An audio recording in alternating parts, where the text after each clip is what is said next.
Hey everyone, thank you so much for supporting the show. In the Pits is proud to announce that our first merch items are now available for pre-order. We have two different tech tees, which we are selling in partnership with Compete. One is the solid metal pattern you see on the show, and the other is a black to metal fade, and both feature the In the Pits logo.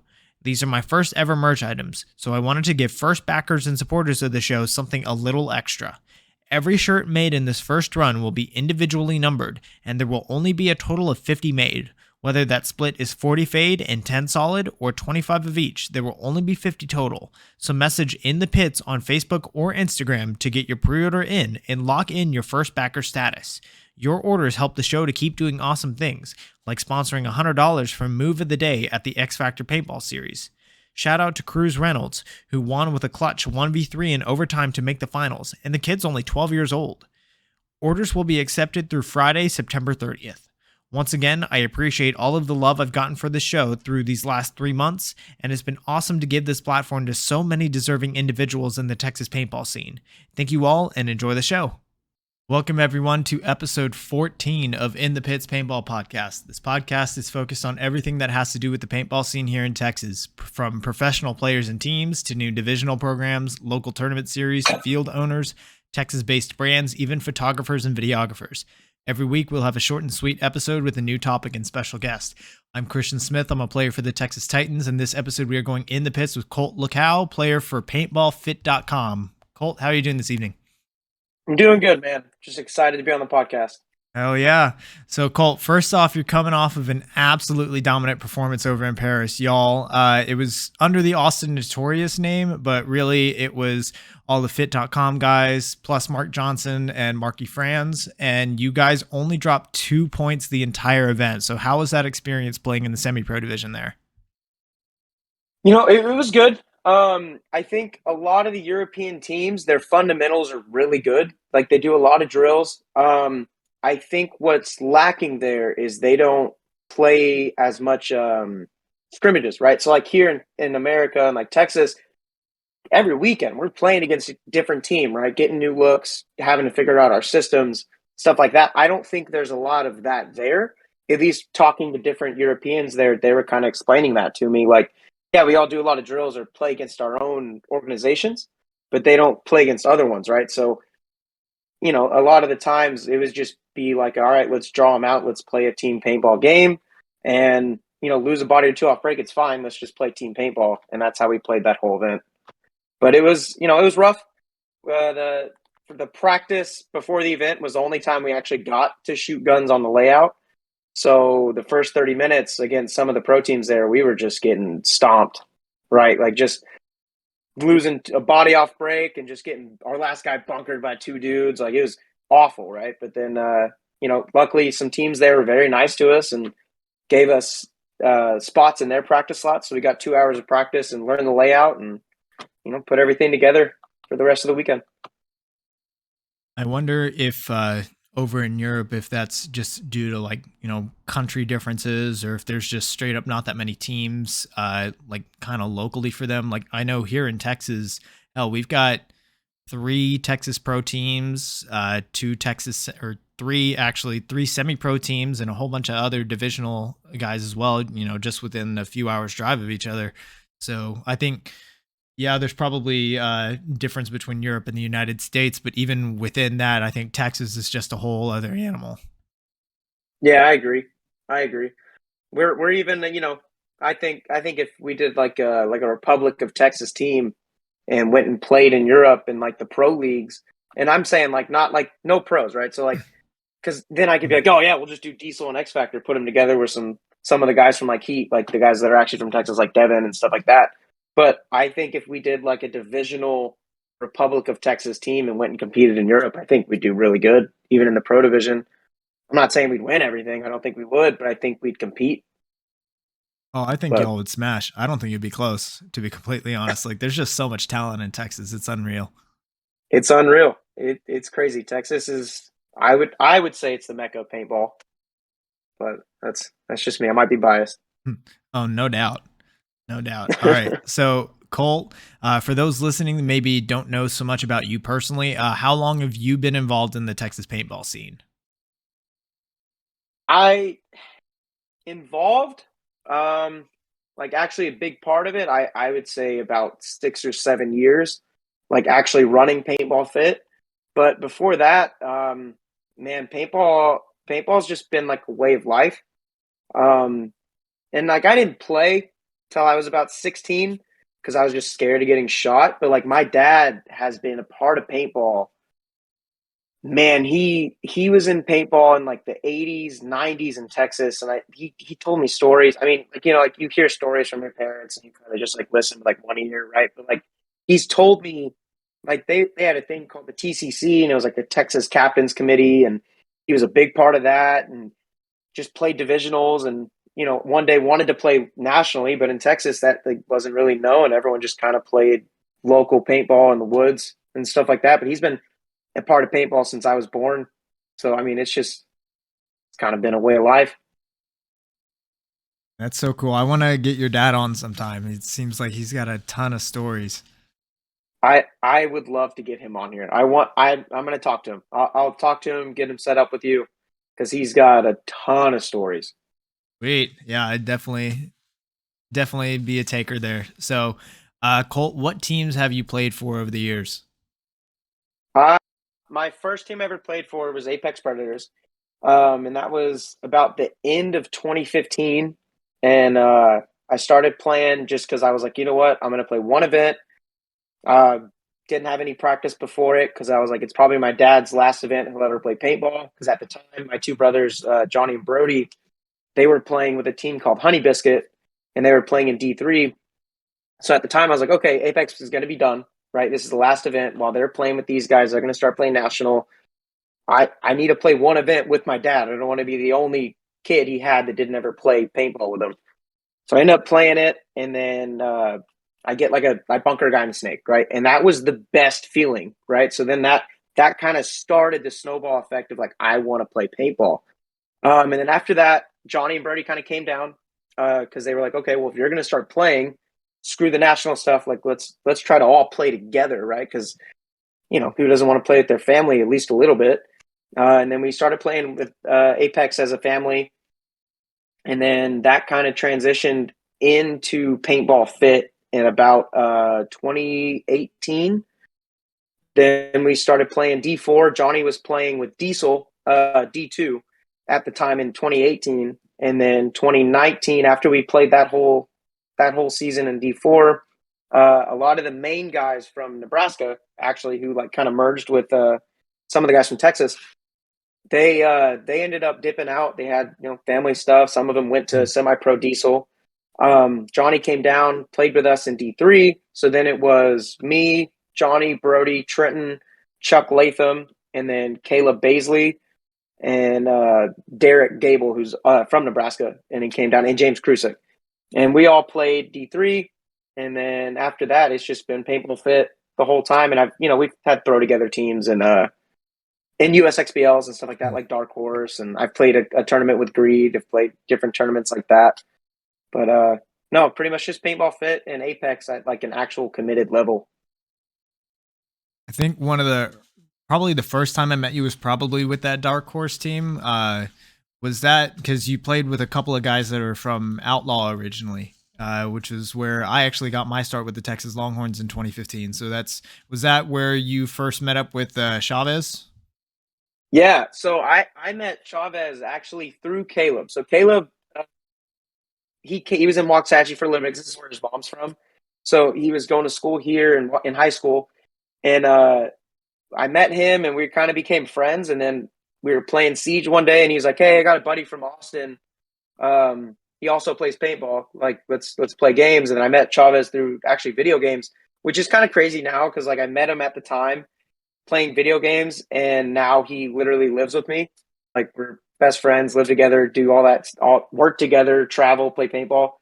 But no, met him through there, and then pretty much, from my understanding, it's a lot of the old ODK guys. So like Dakota, there was a guy named Dakota, James, Eric, Caleb, Jonathan. I'm sure I'm missing people, but yeah, we decided to. They actually made Dark Horse, and at the time I was playing for PB Fit, And I didn't have a USXBL team because it was only national, right? So I was like, I don't have a team to play with. And Caleb was like, hey, come play with us. And then we, started playing together. We won that event, and then just kind of snowball into that. We started doing really good at USXBLs. I think we had like 2 firsts in the 3 events we played, but it was good. It's a Yep, fun and team. that's where the train started, and it's kind of just been no breaks ever since. So you told us a lot about like your story about how you originally got in. So paintball kind of always being a family thing. Like, was that something that like did your dad really push for all 3 of the brothers to get into the sport? You could say he. Okay, so when I was like 9, he definitely like pushed us to play, but not like you need to play. He's just like, hey, like I Mm. really think you should try it, right?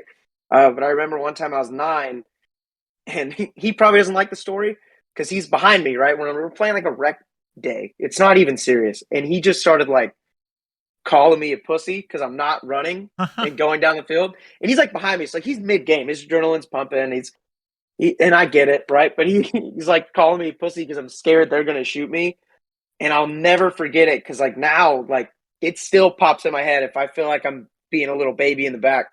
I'm like, all right, don't be a pussy. I got to keep like playing. But no, he didn't really like push like bad, but he definitely was like, I really want you guys to play paintball. It just, but once I was like, hey, I don't want to play, he just like stopped and was like, all right, cool. And then I kind of just helped coach on the sidelines when coaching was a thing. I would just yell the kill count and mark the snake with like pool noodles. But no, yeah, he was great. He kind of like, and same with Brody. Brody was a little bit of the same way. He didn't play till he was 16. It just kind of happened. Like he just was like, I'm good. I don't really want to play. Took a couple years off because he played a little bit when he was like 13. Took a couple years off and then started getting back into it. But no, he did good at pushing, but not too hard. Well, uh, I can see he embodied the kind of the recent revival of the F them kids Oh, mentality. 100%. Yeah, Love it. no, 100%. Well, he must have done something right because look where y'all are now. Yeah, no, 100%. He is our biggest supporter. It's pretty great. Mhm. So, y'all as the fit.com team, y'all have a unique advantage over a lot of the teams that you play against. And that's because y'all own your own field. And in your case, it's like even more so because the field that you own, it's not some, like, someone's backyard or some rundown place. Like y'all's field is paintball fit, which is one of the best fields in the entire country. So, I'm sure, with that being your field, like that probably means y'all are getting lots of time in practice. So just like how much does fit practice in a typical week? So like let's say if it's not a layout weekend, like how often are y'all at the field?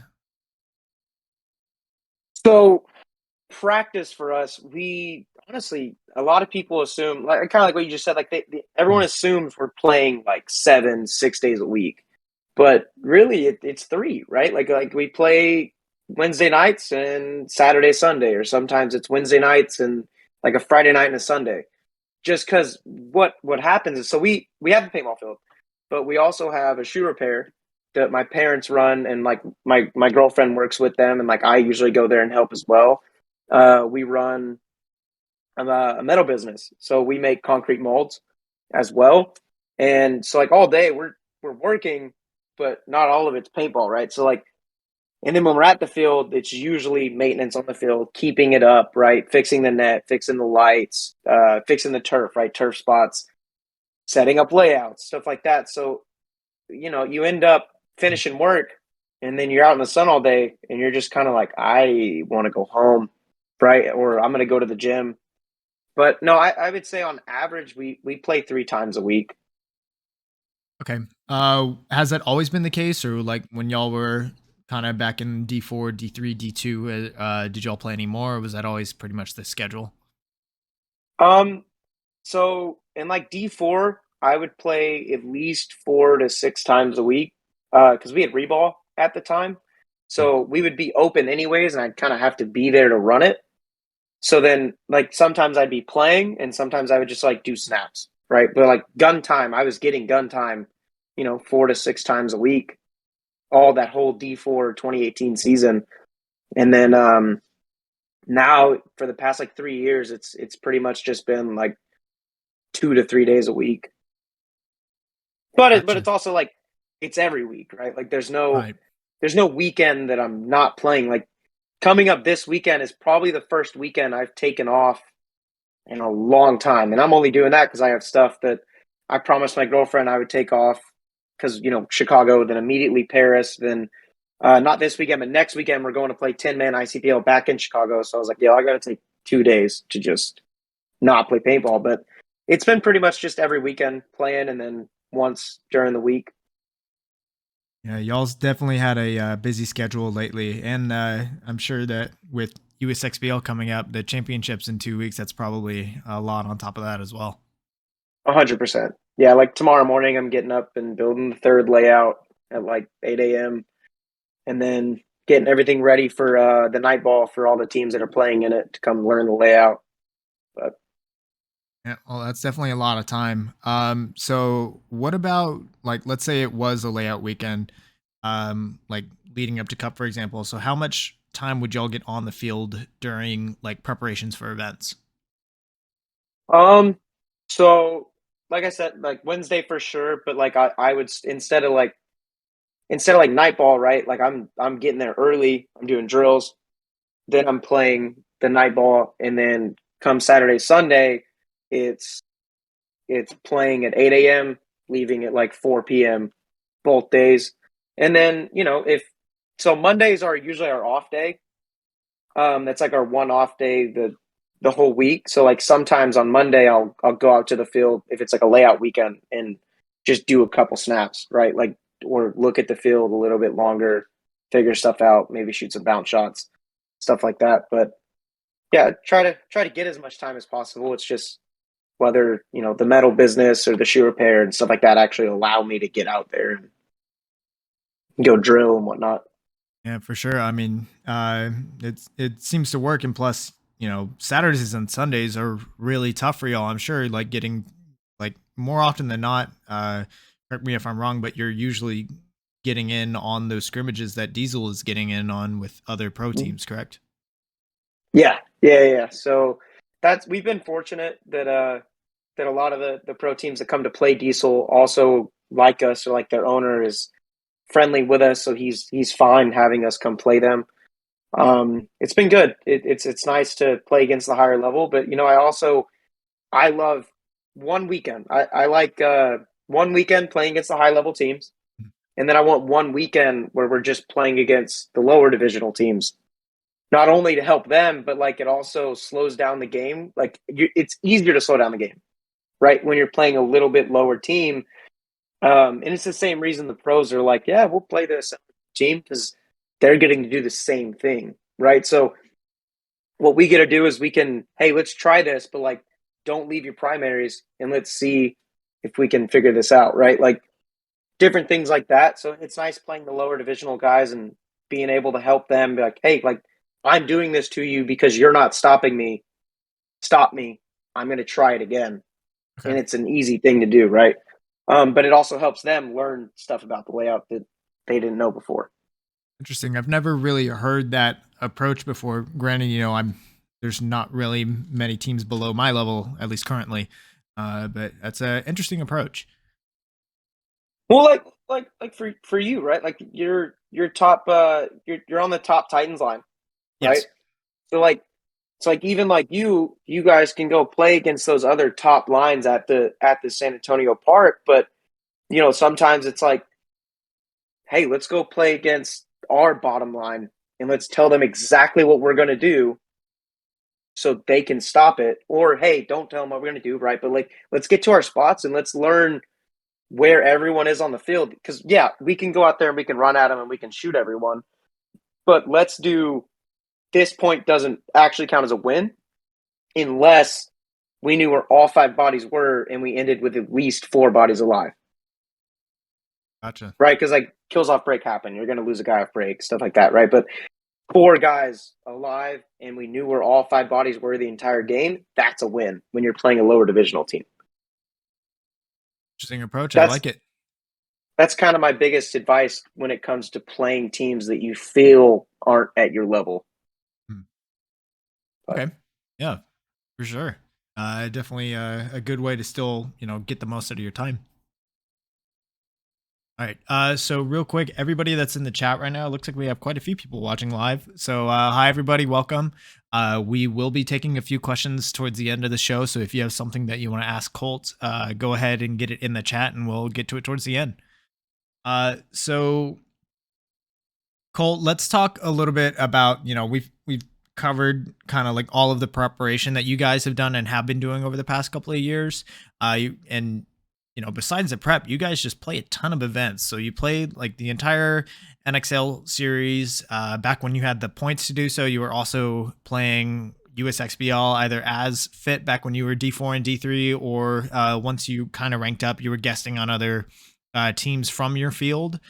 And y'all just put in a ton of work on the field, like events, practice, and that hard work really showed up in that 2019 season in the NXL when y'all pretty much just ran the table at NXL and D3. So, and that's also like where you personally, I feel like, gained a lot of fans, kind of in the national scope. So what was that 2019 season like for you?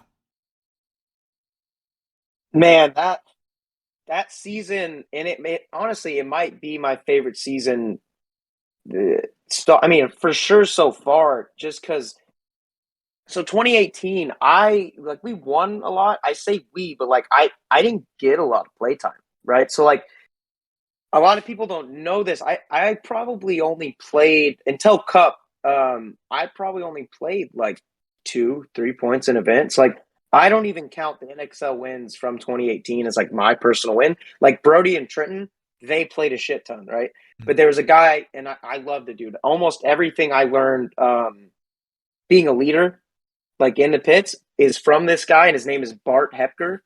And so he was really good at just kind of rallying the team. And he was, my position, right? And I was bigger than I am now. Like I was a lot fatter, right? So like I wasn't getting a lot of spins. Joe was our coach, and he didn't believe in me as much as he believed in him, and rightfully so, right? I was 18 at the time. This guy's like 30. He's leading the team. He's playing good, right? So I didn't play a lot, right? Just kind of picked his brain the whole time and had him teach me stuff because we already knew at the start of that season that he was going to be gone the next season. So going into 2019, for me, it was a proving myself year, right? Like it was, I need to show people like I can be the guy. Just because I'm big doesn't mean like I can't go stun on kids and beat these people at paintball, right? So, winning the first one was amazing, but like getting that three-peat in Philly really like sunk it in. It was great. And then we lost Chicago, right? I think we lost by like 1 point to Detox, and I'll never forget it because this little fucking kid like waved me off the field, and I was just like, all right, like you can't just walk around like you're the best team there, because at any moment you could lose to some nerd that isn't even as good as you. They just played better team paintball that match, and I'll never forget it because so then we went into Cup, and it was back to a big fuck you attitude to everyone, and being humbled in Chicago that year. So then going out and winning that Cup, I don't know, man. It just felt like, okay, we can be a really great team and not just be a divisional team who's like, oh, that every player kind of splits off like, oh, I hope I go pro one day. Like the biggest thing for us ever since that moment was like, it's not if but when we're playing professional paintball as Paintball Fit in the system we want and together as a family. And I think that 2019 season is really what kickstarted everything for where we are right now. Yeah, that season was huge for y'all. It was huge for Texas, but like just even talking about kind of when you first like really got on the scene and made a name for yourself, like, the size difference, like you have gone through this journey of being a much bigger player, and you've continually kind of shed that weight over the years. So what, like that journey in itself has been massive. So like like how has that, how has it like been going through that journey, like, cuz Being I like the bigger guy. yeah. It's when I first started, it was a lot of like, oh yeah, dude, you're good for a big dude. Mhm. Or like, oh, you're, like different things like that. And that's almost like a backhand to the face. Like Mhm. it's almost like, Yeah. oh yeah, you're decent, but it's because you're big. Like, it's kind of like in my opinion, I took it as like a big fuck you, right? Like, so it's been constant. And people aren't wrong in the fact that like you need to be athletic to play paintball. Like it definitely helps. Like you can be a bad player, but be a phenomenal athlete and be a better paintball player because of it, and like even start on a high level team because you're that athletic. So like, it's hard. It's really hard to be this big, but it's also not, because paintball, in my opinion, so like growing up, everyone was like, you got to be athletic, you got to be athletic. And yes, it does help, like I said, but it's all mental, I think, especially playing the three, which is like what I play. And I think that is the most mental aspect of the game, is playing the three.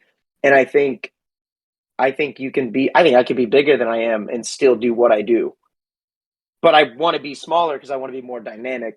So that's why I'm like, okay, I got to lose weight. I got to go to the gym. I got to diet. I got to do these things. Which I took a bad. I was losing a lot of weight when we played pro with AC, and then we got relegated. Got a little depressed, right? So, which I didn't feel depressed because I was like, whatever. But I'm like, I don't know. I just kind of gave up dieting, stopped going to the gym. Not until recently am I actually like going back to the gym, starting to diet again, because I'm like, screw everything we've been doing. I need to get back on my stuff. I got to lose weight. I got to do this. It's like now I'm trying to lose weight again, and I'll be honest, it definitely helps. It helps, but the big thing I can give to everyone, even the small athletic guys, is like you got to work on your mental game of paintball first, and then the athleticism added with the mental. Now that's when you get the Archies. That's when you get the Ryan Greenspans, the Colt Roberts, right? Like you get the athletic, smart guys. That's when you're actually killing it. Because I'm telling you right now, if you go look at the pro league, there's some athletes there that if you actually talk to them about paintball, they have no idea what the fuck they're saying. They're just like get told by their coach to run to the snake and go bunker someone, and then yeah. But I don't know. I can get all into that, but no, I just think that the mental aspect of paintball is the biggest thing. Oh, for But sure. And I think, I want to give a shout out to one of my teammates. He's probably the biggest guy on our team, or at least he was when he was talking playing about with my us boy last Dylan. year. Well, not just Dylan. We also had another guy's name is Justin Sabi, who he used to play with the Austin Weird team. And like he was always the example that I personally would point to, like for our like D5 and newer players. I was like, even though this guy, he's probably the, I think similar size, if not a little bit bigger than Dylan. Like he was the guy I would point to. I was like, hey, if you're gonna attack a gap and like getting into your next spot, you got to go like him, because he's like, always full speed, diving, staying as low as he can. And it's just like, if this guy can do it, then you should be able to. Like, yeah, he was throwing up on the sideline about every other point after he was doing it, but like he got it done on the field. So yeah, that mental game is huge. No, it's a big thing, man. It's big. Sure. Kind of moving on with that, moving on from that 2019 season, 2020 was going to be y'all's D2 year, and then COVID shutdown happened right after Vegas. Y'all Mm. made quarterfinals. I think you got like fifth place or something like that in Vegas 2020. I don't remember the placing. I just know we did not win. Mm-hmm. And, But but yeah, and so then I think after, at yeah, Cup we sorry, got go like ahead. made. I think Cup we made semifinals, but we only played like two that year. Mhm. I didn't remember. I didn't even know if y'all had played Cup, to be completely honest. I wasn't sure Mm. if y'all had skipped that. Okay.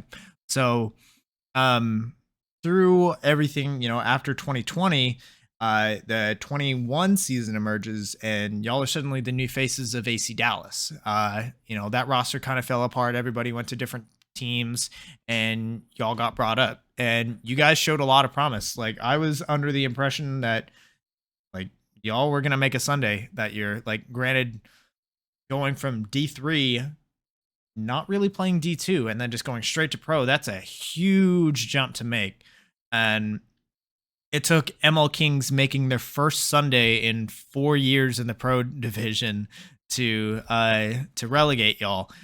So what did you guys take away from that 21 season in pro?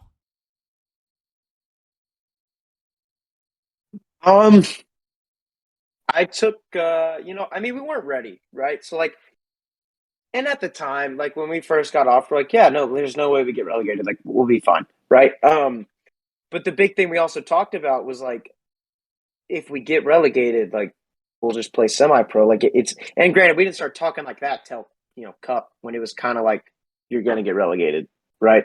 But no, I took a big thing is in pro paintball.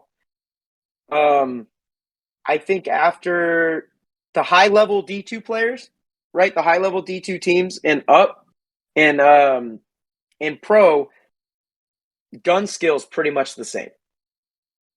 Now, besides like the elite of pro, right? But like the average pro player and the average top of the line D2 and semi pro players, I think the gun skill is the same. I think the snapping is the same. I think that the gun kills off breaker is pretty much the same. The difference, though, is pro players. It's not that they know more than you; they adapt faster, right? So, like when you're playing, you're holding the snake guy, and then he puts you away, and you're trying to call someone over to like, hey, shoot that gap, I need help. They've already left, right? Versus in divisionals, you're calling someone over, that guy's being stupid, he's still holding, right? And then you have enough time to switch a guy or reverse the situation. They call that guy over faster, that guy switches faster, right? Like the dynasties, the X Factors, those teams, right? Like even like it's like we played Diesel in them and they did it too. But then when you got to like the higher up pro teams, like Heat and stuff like that, it was just a little bit faster, right? Like it was a little bit more. But overall, I think that was the biggest difference in pro was it's so much faster changes midpoint, and those 3-on-3 situationals, they've been in hundreds of them, right? Like they've been in hundreds to thousands of them, and you haven't. So they're just that much quicker at those situational things. I think that's the difference in pro paintball and semi-pro and D2 is adaptiveness and how quick they do it. That's just what I took from it. And just learning to be a better teammate and not just having 1 to 2 guys, it's having the whole 5 be a unit together. And I think, that's the biggest difference. I've heard from a few places. I think I heard this from from what I forget the guy's name, but he was on the Utah Bro Army, and he has a YouTube channel where he breaks down a couple of things, like he does field breakdowns, and he also does a few popular videos like why you're stuck in D5 or why you're stuck in D4 and all of that. Can't remember his name, but something that he said was that the gap between like bottom of Division 5 to D2 is smaller than the gap between D2 to pro. Would you like what are your thoughts on that? No, I think he's got it flipped. I really do think he's got it flipped. I really, and in today's age, right? So like go watch some of those D2 teams. Go watch the KC Missouri All-Stars. Go watch Leverage, right? Go watch those guys. And go watch the higher up semi-pro teams. Go watch Blast Camp. Go watch us. Go watch Distortion. Go watch Notorious. Go watch Crisis, right? Go watch Killers. They play like pro teams. The only difference is the pro guys. And and this could just be a weird opinion, right? Like this could just be a weird hot take, but I think the difference is just how quickly the pros put together a situation versus the smaller guys, right? But it's not gun skill. it's not gun skill. It's not who's drilling more, right? Because at this day and age, everyone, in my opinion, everyone is drilling more now and working harder in every division than they've ever done in the past, right? Like, I mean, even just me saying the 3 days a week thing, I know for a fact Blast Camp's doing that, Distortion's doing that, Notorious is doing that. You guys are now having Nightball, right? Like, everyone's doing it. It's not even a crazy thing to play during the week anymore. Like, and that's my biggest thing is like, but the gap from D5 to D2 is learning paintball. Like that's learning how to play paintball, how to work as a team, what to do in situations. And then D2 to pro is how quickly can you adapt, how quickly can you read the field and use your teammates the best. That's my take from it. I think the gun skills are very similar. Now, when I say that, I don't mean grab a bottom D2 team and put them against fucking Dynasty. That's not what I'm saying. I'm saying top of the line D2, bottom 10 pro team. It's just going to come down to who adapts to the field quicker, and it's going to be the pro team, right? But then you get to the elite of the elite. Now they have the elite gun skills. They have the elite switching and stuff like that. That's why they're the elite pro teams. But no, I definitely think that guy has it wrong. Okay. I think that gap from D5 to D2 is astronomical. I think you put a D2 team against a pro team, they'll win some. They'll get a couple close matches. You play 100 matches, they might win a couple. I put leverage against D5 team, right? I guarantee they shit on them. Oh yeah, right. Like there's not even a competition. So yeah, that's my opinion on that. Gotcha. And I know, like, talking about that practice regimen, playing 3 days a week, how it's kind of become the norm, and like night ball happening more and more, and playing during the week. Like we seem to be kind of in the middle of a huge I don't know how else to say it, but like arms race, I guess, within like the divisional scene especially. And I don't know if that's just a Texas thing or if just the competition across the United States is just getting that much more intense. Cause I know like D4 and D3, like just talking about D4 in Texas is pretty damn hard. Like, and it might just be a Texas thing, but it seems like across the board, people are working harder and just and they know, like, I guess the right steps to take to be more efficient in their work ethic. No, I completely agree. I just think everyone's and you like to see it, right? Because like that's the first step in that paintball needs to actually become a sport, and it's to be so competitive that people are treating this like a sport, not just like, oh yeah, I go on Sundays. Like people want to win now. I think not they didn't want it in the past, not they didn't want to win, but like now it's so competitive. Everyone's working harder than they've ever worked, and I think it's only doing good for paintball. I think. And who knows? Texas might be, you could say, working harder, but like there's teams in Florida, there's teams in Alabama that have night ball, that are in California that are playing during the week. They're drilling during the week. They're playing on the weekends. They're playing every week. Like this is a lifestyle now. It's really cool to see. And I think paintball's, I say give it 10 years and everyone's going to be playing 4 days a week minimum. And that's going to be the norm. Like it's, I think it's really cool to see though. I think it's pretty awesome. Yep.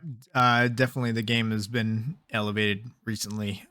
So kind of continuing on, we talked about kind of your past career. I want to get into your field for a little bit. So Paintball Fit, I believe, does it stand for Family Integrated Team? Is that correct? Yes. Okay, yes. So like the Fit kind of mantra, it truly is family integrated. I mean, you got 3 brothers on the same team. Your dad, and y'all together have all built this field, and you all work together, kind of building it up over the years. And it's gone from just kind of this small addition to the Mad Dogs field, where you got like this small trailer and like just one speedball field, which that field, like, even then was pretty cool. We played there like once or twice during like the NCPA days back when that was still around. And now you've got, 3 of the best fields in Texas, you just right there. And one of them even you can convert to like a 7-man or a 10-man, which we all do pretty often.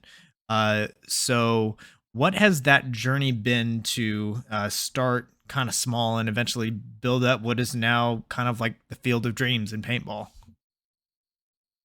Um, well, man, it sucked. So we started doing it. I was 16 at the time when we started building paintball fits. So I'd go to school. I immediately after school, I'm to the field. I'm working. I'm helping build fields. We finally get that first field done, and then we talk about expanding the top. So then I think that was 2017. It was like a year and a half later. Um, we started building the top. We're doing those three fields, and then I mean so it was me, my dad, my two brothers, and then my cousin, he's basically a brother, right? His name Trenton Mason. All of us together just every day, and I say it like that because I'm in high school, like 16, 17, and I'm going to school and then immediately going to the field and working out in the sun all day, getting home at like 10 p.m., doing homework, and then going back to school at 8 a.m., going back to the field at night, working, working, working. Now, they're all day working 12 hours a day building this field. So, it was a lot, but man, it was worth it in the long run. It's because of that field that we've been able to have the life we have and travel and play paintball together. But yeah, putting all the poles together, laying turf is really, really shitty. It really sucks in the Texas heat. But no, overall, it was a lot of work, but it was worth it. Yeah, I'd say so. I mean, Fit is one of the nicest fields in Texas, and there's a lot of really good fields in Texas too. So Yeah, no, Texas yeah, has a lot of great fields. that's really saying something. And Fit, not I just appreciate like it. the physical features that y'all have, with having three full size fields. You've got turf that is just not on the field, but like pretty much through the entire complex. You've have you also do things like provide water and snacks to your teams that play there. You have an ice maker. You've got a whole lot of other like quality of life things that really enhances the experience for players that are there regularly. So, do y'all have like any more exciting things that are coming up for the field? Um, Man, I I can't even honestly give you an answer because I don't even know, right? Like it could be a week from now, and either Johnny or my dad are like, "Hey, we need this," and then we all talk about it, and we'll figure it all out. At the moment, I can't think of any like additions, as in like snacks and stuff like that. Um, Actually, no, yeah, there's one. We've been thinking about kind of making like smoothies for people, but that's a whole thing. You got to get a maker. Got to figure out how to make it to where like people don't abuse it and get like four smoothies, but they only drink like half a smoothie total. Stuff like that. But or like just slushies for the Texas heat. Now for next summer, essentially, right? Because like now it's the end of summer, it's not really worth having stuff cold for the winter. But Yeah, I mean, the biggest thing is just trying to make it as nice on the player as possible. Because like when I was younger and we were at the fields, it was always like you'd go to like get a water, and it was like $5 for a bottle of water, $4, three, right? And it was kind of just like, like I don't know why these fields don't just give out a case of water. Like it's not that expensive. You just give them a case so then they can keep playing, right? Like some people forget their waters, and now we have water for you. Um, yeah, it's really just to like as players, what makes us more comfortable playing? Hey, let's add that. Like what would I like? A chrono station, like a guaranteed chrono station. I want that, right? A Shark Tank that I don't even like the dugout thing, right? With the air, I want that, so I don't ever have to leave. I can bring my paint in here. There's just different things like that we wanted, kind of selfishly for ourselves. That we were like, as a player, I want this. So then we kind of just keep adding it for and everyone. not to mention probably the biggest and more recent thing, having LED lights on your center field, the whole night ball thing. There's no shadows on that thing. Like I remember when y'all did that announcement video, it just like flipped on the lights and started playing, like blew my mind, man. Like that was one of the most hype things I think to come out of a Texas field in quite some time. Man, I appreciate it. That was all Johnny and my dad. That's all their brain. They designed the whole design for it, and then we had a guy from the field. He's an electrician, so he helped us like, hey, you actually need this stuff for it, and kind of showed us how to put together the lights and the electricity, and then we all by hand put it all up. And because we don't have the money to hire an electrician to do all that, it's very expensive. So luckily, he just helped us out and was like, hey, tie it like this. So then we had to do all the cables ourselves and get it all hung up with all that stuff. But yeah, that was all Johnny and my dad designed all that. But it's been great. Yeah, for sure. Wrapping up our talk about the field and kind of the Fit family, is there anything else about Fit that you would like players or other individuals to know, like either little known things or maybe like any misconceptions or anything else you would like to clear up about Fit? I can't really think of anything off the top of my head. No, I think I'm good. Okay, Nothing cool. really. Cool. So now talking about kind of your career currently and moving forward into what's to come. Uh, I think we already touched on this, but what has been your favorite moment in your career so far? I mean, there was the 2019 season, but honestly, it was last weekend. It was winning that European event as a family, right? So I kind of touched on like starting when I was 16, but so Johnny introduced me to the Impact series when we first started playing, and that catapulted a lot to like, hey, we could do that. Like we could be those guys. We could go travel as because I mean I don't know if you've watched it, but it's it's such a good documentary like episode season. And when they go and they're traveling, they're playing these NXLs, they're doing all these things, and then you see that oh shit, they're playing across the seas, like they're going across the country and playing paintball, and we kind of were all like, hey, like let's make that happen. So like this has been a bucket list item since I started playing paintball. Like it's been such a big thing to do, and the fact that we went and did it, and then did it so dominantly and then won semi pro. Like we just wanted to go to. I was like, as a kid, I was like, oh, I want to be like play on a pro team there. Like that was it. I didn't think about winning. I just wanted to go there and play on a pro team. So like to go as a family, play together, win it, and and do it just I don't know with the people you love, right? So like it it's probably my favorite thing I've done in paintball to date, right? And that's the thing, right? Paintball's that awesome. Like it's given me so much, right? So like there's my two brothers and my cousin who, like I said, is just like a brother, and then like there's Chavez. Like Chavez has now lived with me for 2 years, and I would say he is my brother. Like we spend every day together, we work together, and everything like that. But like I would never have met him if it wasn't for paintball.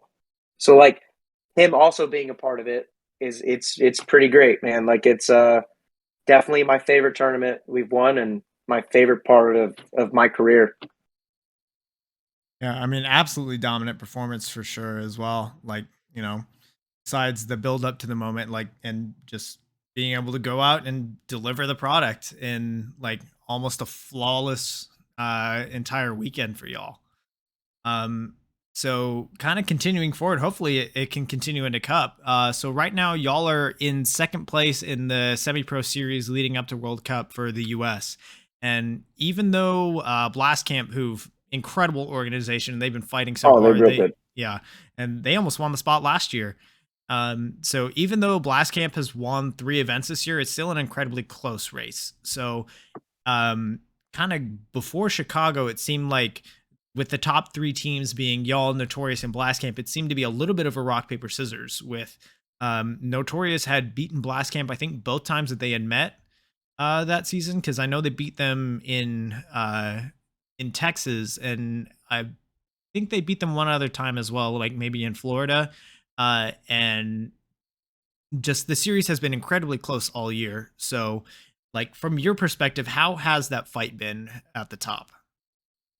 Kind of like you said, like I mean, it's been like a rock paper scissors because I mean, essentially, other than like us dropping the ball in Sacramento, it's just been us and them in the finals every time, and they've been killing it all season, right? Like they've won besides Sacramento, and if they would have beat us in semis, they probably would have won Sacramento. That would have been four in a row.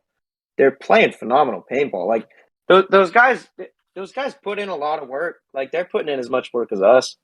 Um, they're some good guys, man. And Notorious, they just came up from D2, right? So like not a lot of people are talking about that. I feel like.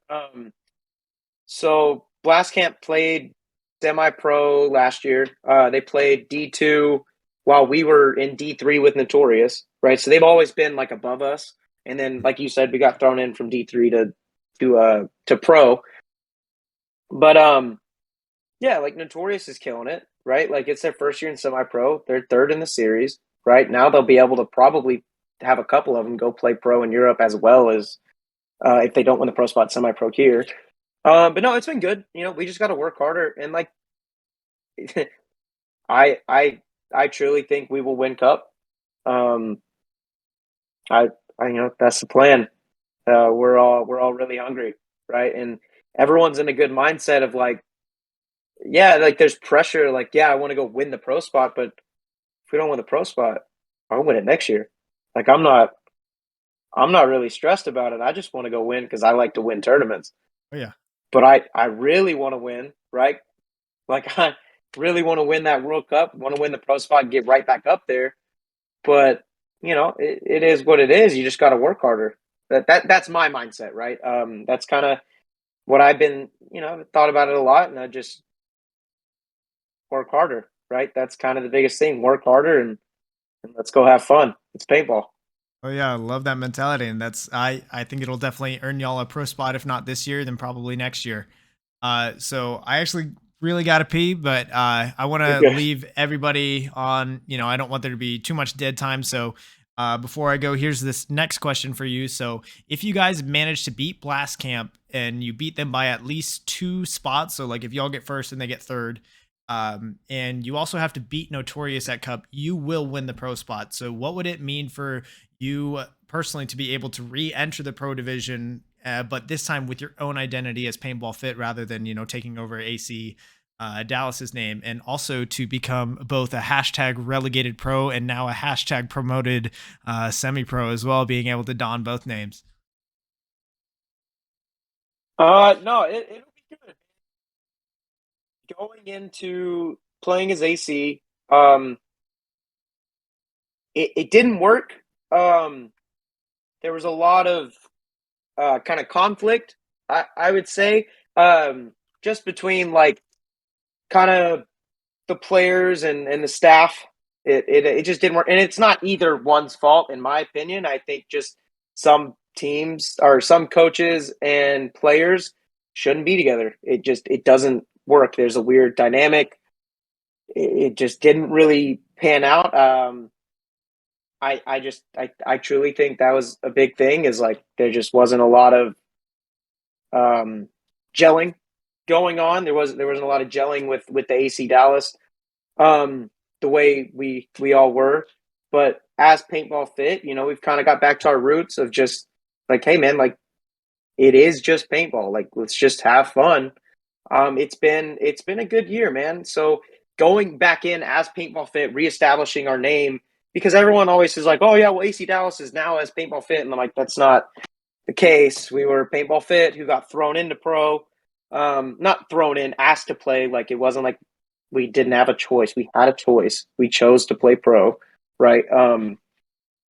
But you know, like we are Paintball Fit. Like we're still the D3 team from 2019 who went to play pro after 2 events in D2, and then yeah, got rightfully relegated, and then now we're playing semi-pro. But like you know, it's kind of all part of the plan, right? Like we planned on playing D2 again in 2021 if we didn't get asked to play pro. Like we were like, yeah, let's play D2 again, and then you know did all that. So now we're playing semi-pro for our first year, just on time, right on schedule.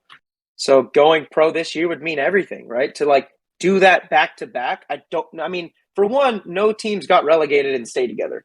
Like that just hasn't happened. And if I'm wrong, correct me. Um, but from my understanding, no one's ever done that.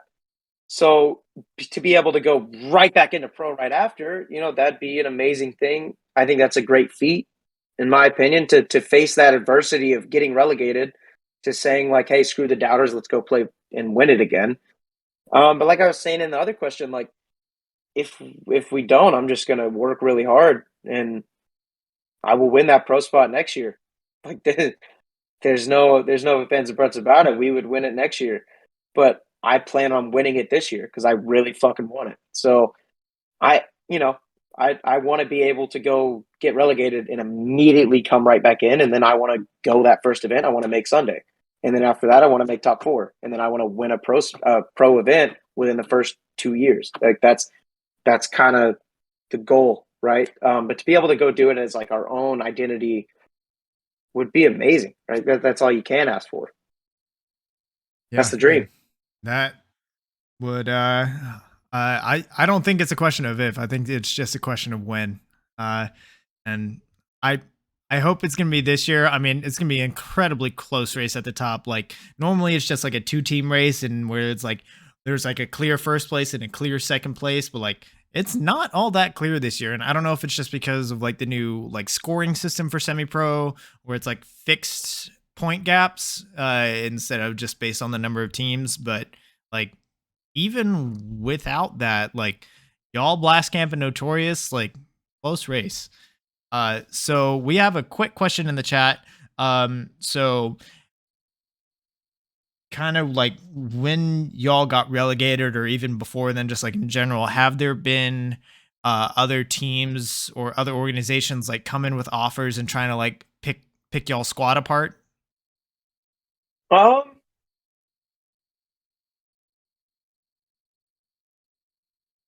not too bad. No.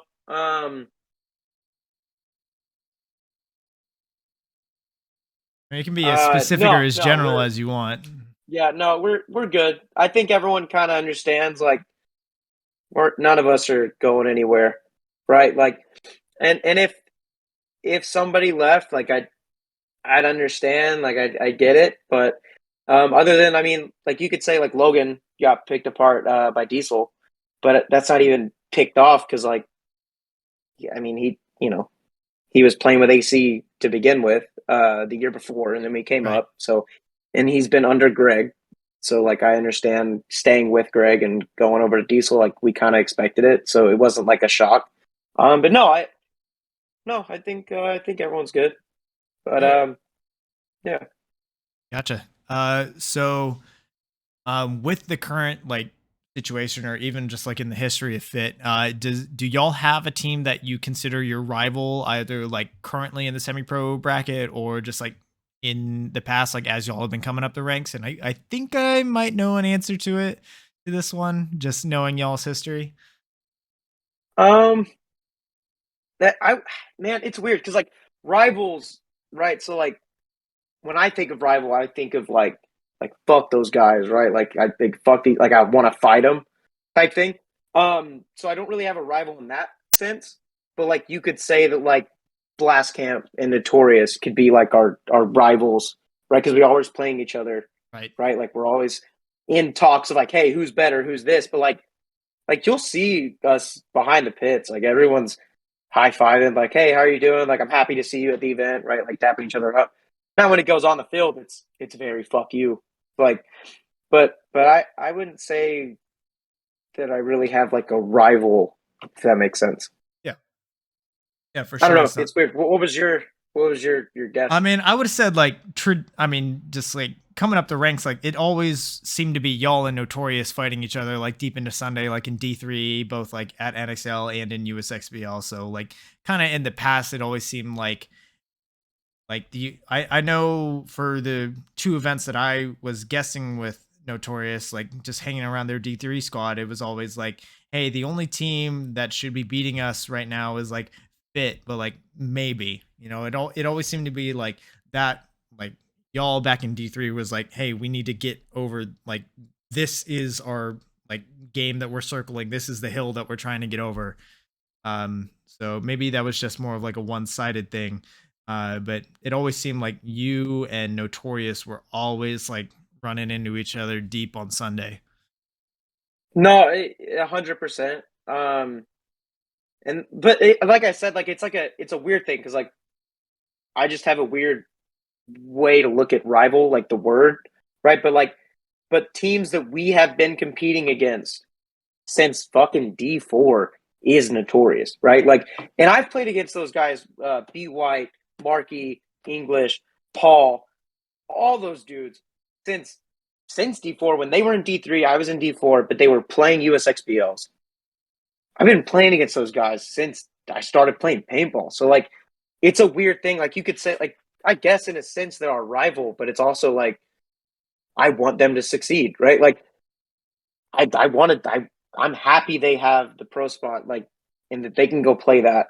I want them to succeed. It's a weird thing. I don't know. Yeah, for sure. I mean, like, hell, even Diaz was on FSU for a little bit before coming over to y'all's camp. 100%. Yeah. So yeah, kind of getting towards the end of the show here. We've got another question. So this is from, let's see, Domain One. His question is, what is, I mean, you talked about it a lot, like just with the timing, just biggest change between going from D2 to semi-pro. D2 to semi-pro. Kind of the same thing I was talking about earlier with gun skills. Pretty much the same. It's just adapting to situations. It's just who works together the best. That's and as quickly as possible. For sure. Another question here from Savage Shooter 10. His question is spool or pop it. So before now, I was all spool's like the close capped, right? Okay. Yeah, I yeah. always So, get that like, messed I up. know Okay. y'all have been shooting like vanquishes and shockers for the longest time, just because like that was your like team program The essentially. sponsor, yeah. Yeah. So like I was always very spool, right? Like I had in 2019 we were shooting the GI Stealth, which is the 160R. And then from there we went to the shockers when we were with AC. And then after, even all this year, I was shooting a GO4, right? My only issue with the GO4 was it was loud and I could only get 7, 8 pods, right? So I started using the LV2 and it's quieter so I can hear more on the field. And I'm getting a lot more air efficiency. Okay. My only downside was I had to get used to the shot because it has more of a drop shot than a flatter shot like the Geo, like with the spool. But honestly, man, I think it's preference. I think you just need to shoot whatever gun feels comfortable in your hands and you don't have an issue with, right? So like the Geo was too loud for me. I went to the LV2 and I was like, oh my God, I can hear people now. So I made the switch, even though I didn't like the shot, got used to the shot and forced myself to do it for the betterment of like, I can talk more now because I can hear more. Right. But I think it's all preference. Cool. Let's see. I think that's yeah, we got one more person in the chat. Just says shout out to Colt. I went to Nightball at Fit one time, and you were very friendly and helping out new players and all around being cool. So yeah, definitely. Appreciate that. That's definitely the Colt Luckau mantra right there. Huge name in paintball, and just y'all are awesome with bringing new guys in for sure. Just y'all's whole I field. appreciate it. Yeah. So Colt, this is a question I ask everybody that gets on the show. So, are there any Texas-based either teams, individual players, brands, or projects that have caught your attention lately? So, if there's someone or something in Texas that maybe doesn't get the attention that they should, who is it? Man, I think there's too many to name. I mean, like I'll start like with you guys, right? Like the Titans, I think you guys became an organization. I want to say 2 years ago. It was 2020, right? Yeah, It was like you guys this is because our you guys second year were actually. So, kind of the story behind that was, um, I I had gotten out of the Longhorn, like I graduated from University of Texas.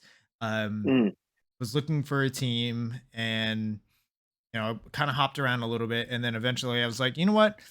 I have a lot of friends that are really talented. Why don't I just get them to carry me to my first win? And so, like, they all carried me to my first win. We all played in the Houston Series GCS under the name I-35 All Stars, which was a team name that I had come up with just for like the local X Factor 3 band series. So on that original I-35 All Stars, which actually, funny story, yesterday I think was like the 2-year anniversary of that, had myself, Paul Hubert, Jared Sherman, Renee, Dylan, uh, Bill Kong, who's playing with Greed right now, and then Cade Brewer were the 7 on that team. So like, Stacked. yeah, absolutely stacked. And we were playing D4. Yeah, no, that's So stacked. That's awesome. yeah, that I-35 line, and then we went to Cup, or not Cup, but the USXBL Championships. We kept Paul. We added Leo Lamas and Ryan Connors, who they had kind of taken some time off after Austin Weird went away, and Okay. then kind of like those all guys, we all started the Titans last year. So we're ending our second season with the Titans now. Nice. Like I think you guys have been killing it with your organization, and then like it's like starting like the not Notorious, the San Antonio teams, right? And then you look at like innocent bystanders. I think Caesar does a really good job at getting new players and like giving them a home that they can actually learn from and have like a community. And then I feel like Dragoons, I mean, they just got second in D4, and I feel like that's huge for them. Like I just feel like they've always been like a lower D5 San Antonio team. So for them to go out and get second, I'm excited to see what they do at USXBO. And then at Fit, like Tribe in the national division or national league, they've been killing it in D4. Like they got second in Florida. They just fucking, I know for a fact they won Philly and Chicago. I don't remember what they did at Dallas. I think they got, here, let me look it up real quick. I know that Houston Zone won in D4 in Dallas. Yeah. Okay. I remember that. I know they've gotten a what first, a Tribe did. second, and a third this year. Yeah. So Tribe here, I'm pulling it up right now actually. So Tribe in D4 X Ball, they got second in Florida. They got sixth in Texas. They won Philly, and they just won Chicago. Yeah. Because I had a bet with one of the guys. I was like, I'll give you your clear bottoms back if you win a back to back and win Chicago. And he's like, hey man, I want my clear bottoms. But yeah. no, and then like Shut Up, We're Trying, right? They just got second in Chicago. They're working hard. Greed always kills it, right? Like they don't play a lot of national events, just time, money, work, right? They're all grown men. But they've been top 2 in every premier tournament in USXBL. They're putting in a ton of work. Then you got like TKO, like I'm coaching these guys. It's not if but when they win a USXBL. They put in a lot of work every weekend and they want to win. Alex Augusto kills it. Like he is one of those owners that like he holds his players to a standard and they all believe in it and it's nice to see, man. And then like for like you personally with your podcast, I think that for Texas paintball for one is great, but I think for paintball in general, it's phenomenal for people. Like you're literally taking time out of your night to find people to have an interview with that you think would entertain your viewers, right? I think that's awesome. And then like Diaz is killing it with XXV. So he basically gives players a route to make money off their own brand, right? So like I don't know like all his logistics and his prices and stuff, right? But he'll make the clothing for you and it costs you no money, from my understanding. And he just is like, hey, I'll pay you per shirt that sells. So you're not spending any money. You're just making money off your own name. He's just doing it through his clothing brand. It helps him grow, helps you make money off of your own name, right? And then Welts, Scott Stewart, he's killing it. He's just making straps. I think he just sold out of his second run of straps. He makes different clothing and stuff like that, just kind of soft goods for paintball. But man, and then the two, there's us, and then there's Notorious, and I feel like Texas Paint is it's big, man. Like we were talking about earlier, I think all the divisional teams, it's a pretty competitive race. Like this championship coming up, the USXBL championships, it's gonna be entertaining. Like I'm excited. Like I'm coaching TKO and D4, but I'm very excited to see, the teams from like Team 13 coming up from Louisiana, people from Oklahoma, um, uh, just different teams coming up. I feel like it's going to be very competitive. I think this Texas tournament for the championships is going to be really good. But no, I'm excited, man. A lot of exciting things happening in Texas. Shout out to Caesar. He was on, I think, 2 episodes ago. Getting his story and just everything he's done with his program, and just bringing so many new faces into the scene. And now with the new women's team, Innocent Bombshells, they've just the amount of players that Caesar has brought in. Like he even told a story like freaking Archie Montemayor went to the high school that he worked out, and he got Archie into the game, and Grayson Goff as Yeah, like well. that's insane. Yeah. That the dude is one of paintball's biggest supporters, and I don't think it's like talked about enough. Yeah, and But I'm happy to like use this platform. Like it's not so much for entertainment, but like just getting all of their stories out, like guys that you would never hear from otherwise. Like, um, you're episode 14, but like it just in these past 3 months or so now, like I've learned so much from all of the different people that I've had on the show. Like, yes, I've had some pros like. I had Colt on, and I had Devin Stewart on, and guys within the kind of pro and semi-pro scene.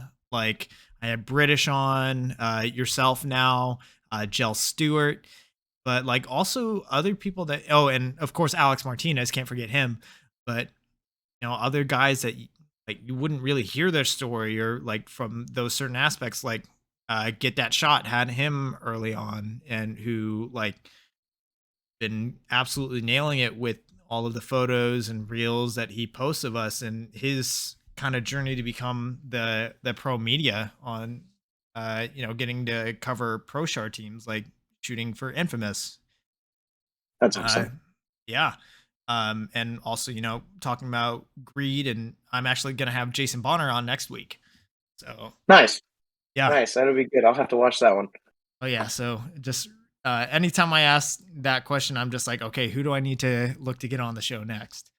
But yeah, a lot of really exciting names going on in Texas. So Colt, thank you so much for your time. I think we got everything from the chat as well. So do you have any other last shout outs or things you'd like to say or promote before we sign off? Yeah. So actually, the XTPL, we're doing the Champions Cup thing, right? So 5 grand for first, and basically it's a D4 X ball tournament, NXL rules, and you get to play with a pro player as well. So they're your omitted player, right? So or you could do another D3 player, D2, D1, whatever. But we also have a lot of pros on the list. So if you don't have a pro that you're like, well, I don't know any pros and I don't want to have to pay for one, you don't have to pay for one. We will give you a pro to play with, right? So like Kyle Berry from Killers. There's 2 more, Carter Donaldson, and another one like Blake Yarber's coming, Mike Urena. Different high end pro players are coming to play this, and I think it's a good learning experience to see how a pro looks at the game of paintball. And then we have our Mech X Ball as well. But I just want to shout that out, give people a little insight. It's October 15th and 16th. So if you're looking to sign up, it's 5 grand for first. Yeah, and that'll be And then of course right after our USXBL as well. yeah, I think it'll be with an X. The big X will be on the layout, so I can give that as a little teaser, but it won't be the USXBO layout. But it will have the X. Awesome. So yeah, go sign up for XCPL, y'all. If you want to get that experience, especially like playing with a pro player, like I know you mentioned a couple of names. I think Meter Ninos has historically been Mm-hmm. there. Jesse Stevens, couple of the other X Factor guys. Yeah, that'll be huge experience to get to do that.